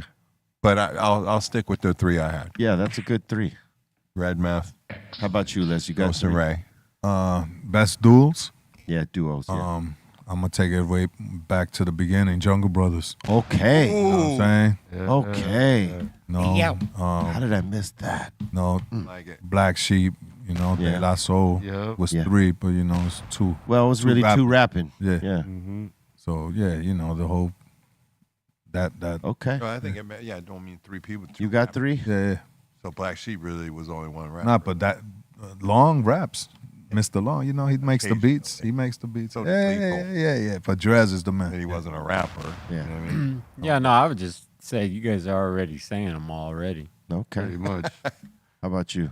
I mean, you pretty much named all of them. The only one I could think of it that you didn't mention was Jizz a Genius. Yes. I like their shit too. All right. Liquid Swords. All right. But did they do a whole album like where they? I mean, I don't know. I don't think. Yeah, that was. I'm just saying. I think we're. Yo, B, you said Houdini. That's right? why they qualify as a group. They That's, made their whole that's a album powerful Yeah. dude together. right there. You know what I mean? Yeah, Houdini was dope. Hell yeah. Houdini. Houdini and Run got to be the top two. That was a good Right? poll, right? Well, they were the first Man, two I big didn't ones. think of that. Yeah. All right. All right, next one's from Marbell. What's up, Marbell? Oh, yeah, Snow Colton. Well, don't worry, he's back tomorrow, so make sure you super chat. Bolton. We missed Outcast in that. Because they're a duo. Outcast, they got some. Ah, drugs. that's right. Yeah. All right. All right. Third RS base. Sorry, excuse me. Ace. Wow, that's a good one. I mean, the list can keep going and run the jewels. Yeah. We just trying to keep going. Fuck it. Because we always remember shit after the fact. Yeah. Right. Yeah, we smoke a little bit around We here. smoke too You would much. think, right?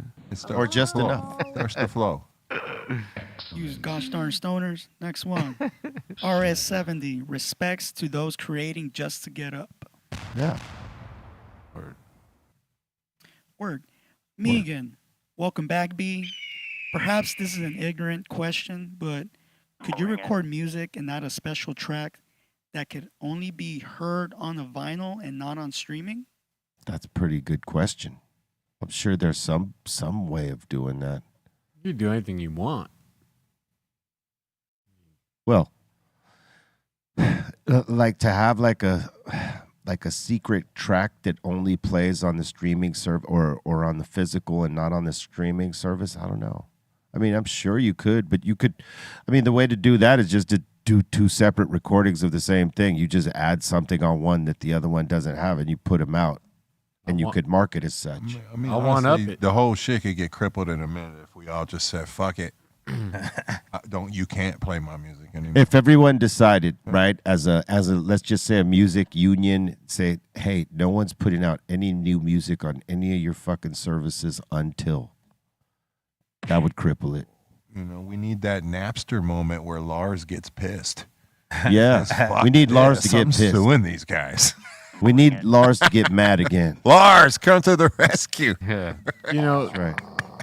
I remember back in the day, though, when we were doing shows and we were working our way up, right? One of the things that we did and felt like was important to be, you know, part of the show to make the show worth, you know, people coming out all the time was we used to always like try to bring in at least like one new song. Now, mind you, at that time, every song we did was a new song. People didn't know us except for the people that knew us, you know what I mean? So anyone that came to our show it was always new to them, you know?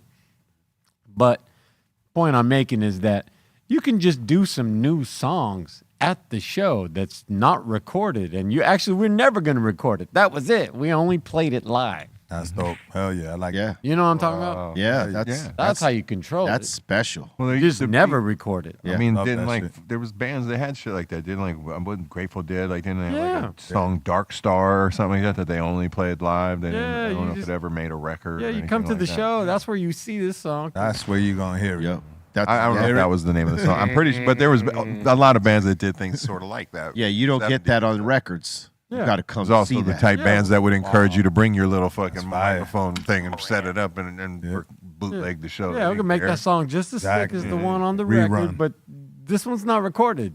You don't get a copy of this one. Yeah, you You got to get bootleg. You You got to come bootleg. see that one. You don't get What's to happening? You don't get to have that. Yeah. All right, next one. Next one. This one just came in from RS70. People forgot it was to get your music heard. Yeah, it is to get your music heard.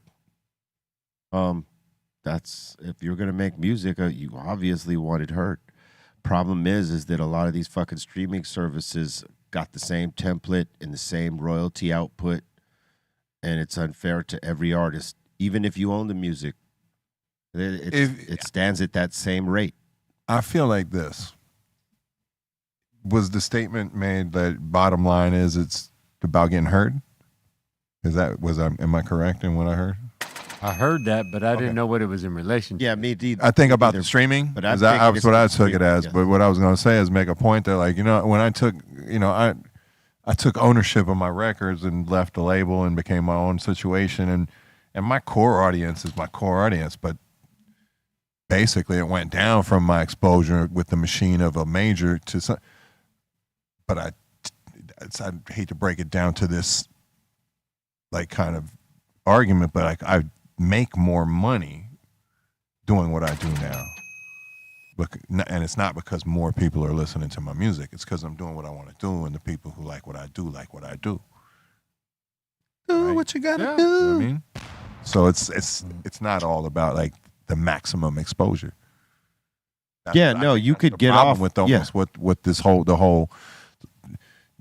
I don't hate to be grandpa. Social media kind of like mentality is it's all about. It doesn't matter if it's good or bad attention. You know what I mean? It's just attention. It's great. The more of it you get, the better the algorithm likes you. Doesn't matter if people are fucking cussing each other's guts out beneath your fucking posts. That's better. It's almost better for you. It's like fucking. That's where we're at. So. It's like if And they're not comparatively talking about, in what we're talking about creatively, it's like it's not always about maximum exposure. It's about finding your people. That's right. You know what I mean? That's what it's about. That's what it should be about. Yeah. Yeah. We're fortunate. That's another reason we're fortunate. We were able to fucking build careers. Like when labels, and we did sign the majors, actually also nurtured their bands a little and helped them build a career and get started. You know, that doesn't happen anymore. If your shit don't hit on the algorithm, next. Yep. That's the thing. You have to There develop. ain't no chance. You have to develop yourself at this point. Before the record labels would do a artist development thing and make sure you know had the core of it down. Yep. Now you got to do all that shit yourself. All right, next. All right, next one is from 1129. Question for Be Real. Bring it. Top 10 collabs you've ever done, whether it's from an album or movie soundtrack. It's quite a lot. You motherfucker. God damn it. 10. Give him 5. He's asking Give him for 10. 5.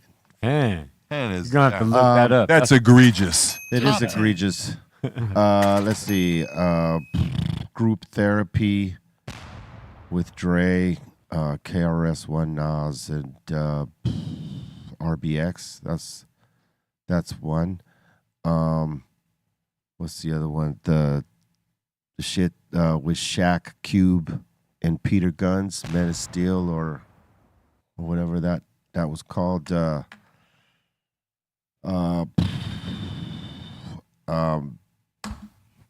Los Medos with Burner. That one. Not Show of Force. What's the one we did on the war porn thing? Oh, that was War Porn Industries. It was just called that. Yeah, that was just called War Porn Industries. War Porn Industries, off of the War Porn Industries album. Jesus Christ! Did you mention Put your head out. Boom. Number 5. Put your head out. We got to play charades in a motherfucking. I caught that fucking fast. Yeah. My whole album with Psycho Les. Real Psycho. Real Psycho. That's number 6. Prophets of Rage with Chuck D. But those were bands. That was a band. That wasn't really a collab. So I will say instead of that, the shit I did with Cube just recently. Also the shit I did with Coyotes. I was about to say that song That you shit did with is- those dudes. That was fire. Yeah. What was that? 7 or 8? 8. That's 8. And then I'll say the other song I did with the Coyotes. Number 9. What about Lupillo? And then the Grandes Ligas with Lupillo. That's right. There goes 10. Fuck off. Toma. I got more, but goddamn. I was gonna throw you Deadly Assassins. Yeah, that's a good one too. All right, what else you got? All right, Earl Stevens. Hey B, one of my favorite albums of all time. I never see anybody talk is the Click Game related. That old school E40B legit had one of the sound of my childhood. Oh yeah. Salute to them bros, Bay Area legends, hip hop legends. You know what I'm saying? And that's all we got for submissions thus far. All right. You mean super chats? Sorry, super chats. You know, Yeah. E40 and Too Short are not a duo, but they make a great duo. Yes, Hell yeah. yes. They could, you know. They're all in they're- a group now, though, right? With Snoop and Well, I think they did one Mount thing. Rushmore. Mount Westmore. Westmore, yeah. Rushmore. I think it was a one-off, but I gotta say, you know, it's a dope collection. But I could see, you know, like if they were to, you know, do a duet album, that E40 and Too Short would fucking rip that. Yeah, it'd be great. Hell yeah. Because they have like commonalities in the same beat styles. You know what I mean? It's like that big fucking Bay Area sound, that boom boom shit. Yeah, they set the tone for that area. Boom boom boom boom boom boom boom. Hey, speaking of the Bay Area, when we was beating us doing overseas, we was opening up with "This is what we came to do." Oh, Yo, the crowd was losing it. I was like, oh no shit. it was a good look. Yeah, and it sounded good too. So, hell yeah. Shout out Too Short, Bayside. Yep. Word up. I gotta say salute to the folks in Greece, man. The food was delicious. We were right there by the Parthenon, and France?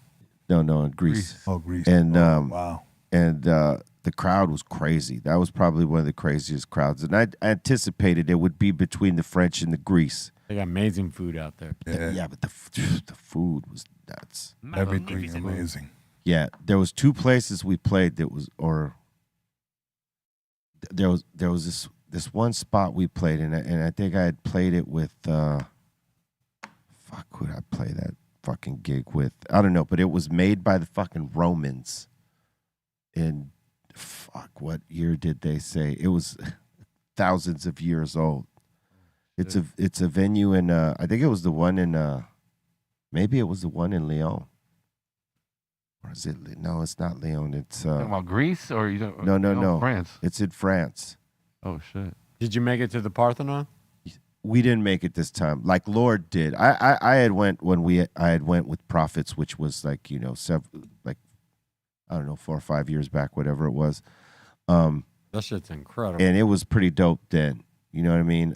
So I had seen it back then. I didn't get a chance to go up and see it. It was too fucking hot to be rolling up there. You know what I mean? You had to start early in the morning before it got into the 80s. Because it's a bitch. Then we, you know, it's a good vibe out there. But like, I'm trying to remember the gig that it was like the Romans actually fucking built it, but the staging and the way that it's fucking set up is amazing. Ever play there together? We might have. Us, you, and Public Enemy. It was like an arena. You blew your knee out there. And that was Nice friends. Nice. No, it was. You blew your knee. Yeah, I did. It's where you blew your knee out. Yeah. That crowd is wild. Yeah. Everybody in Athens, when I was out there in Greece, Athens, everybody's diesel.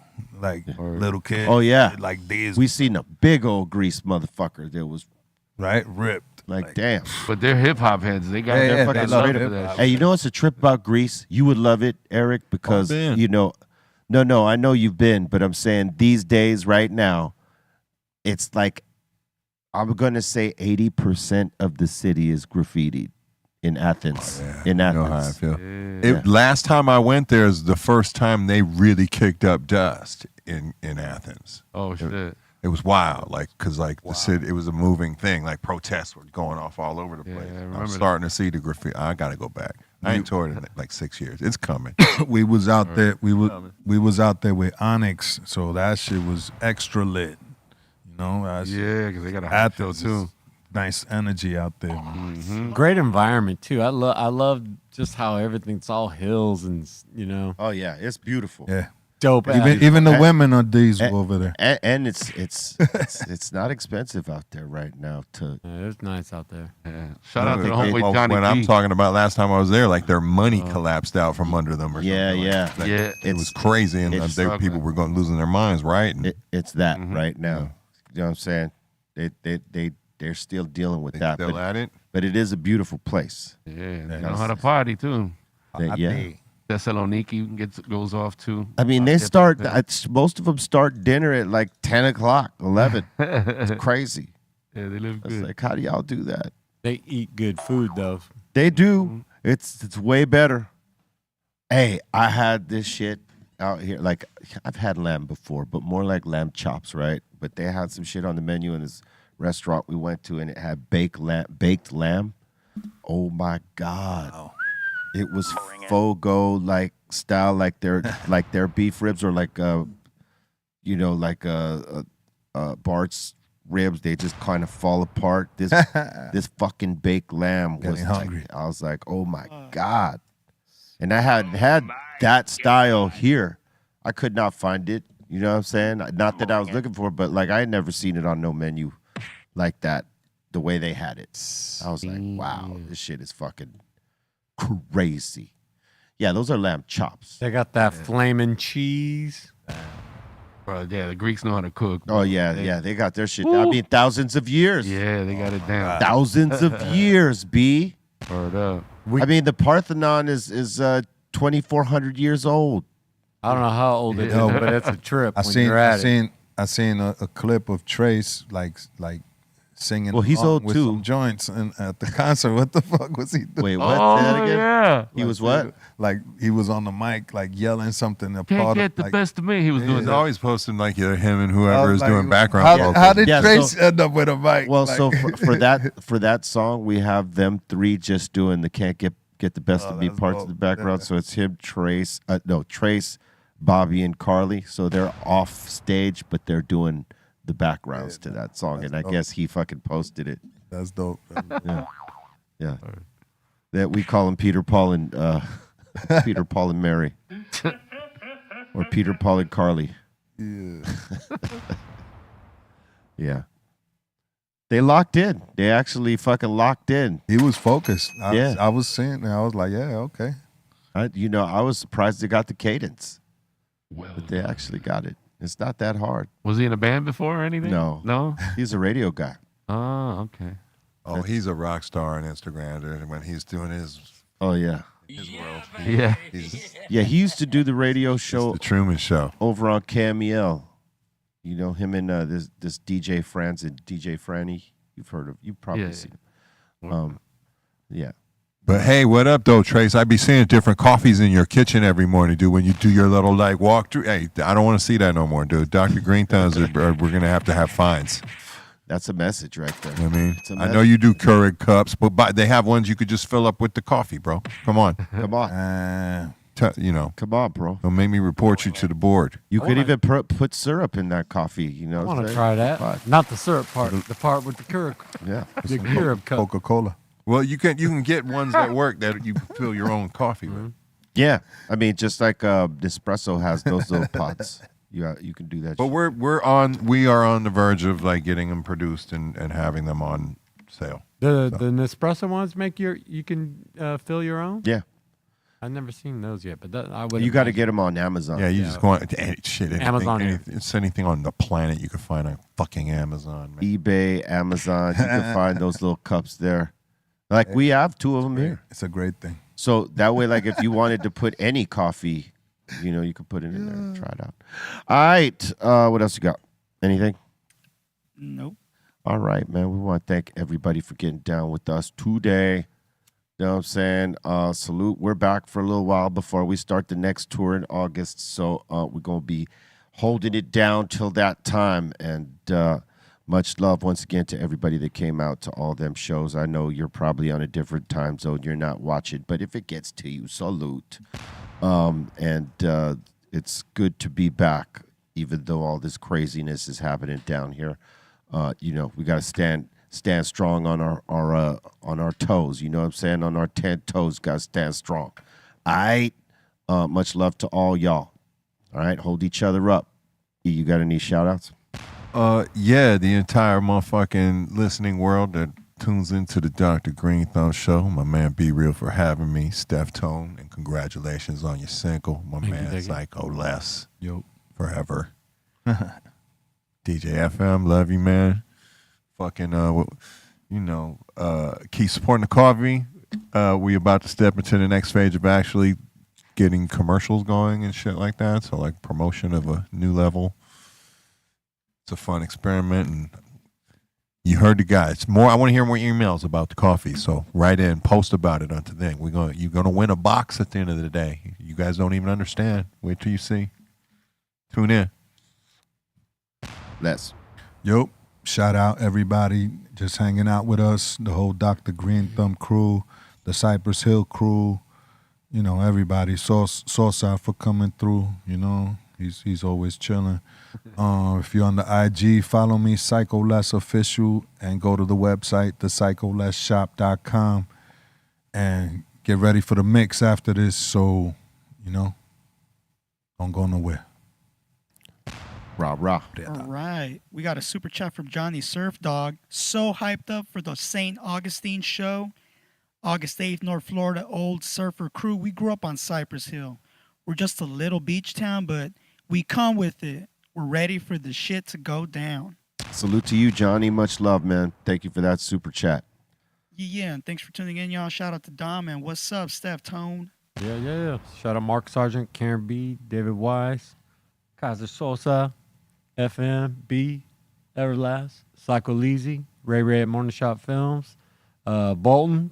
See you later on tonight. The Dominator, Tearing the Velvet Hammer. Oh, you guys are going to Katy Perry. Yep. I knew it. Pedro dropped it. Katy Perry. Aton. I know you're gonna change your outfit, right? No. Putting on the shiny shirt and come on. Javi Lopez, all the Asylum on all the different platforms. Y'all have a great week. Catch y'all on Friday. FM. Yo, shout out to everybody here at the table, everybody at the Treehouse, all the 5150s, everybody tuning in. Check me out on IG, DJFM_LA. That's about it. Thanks for having me, man. B? You're a firework. Swallow that.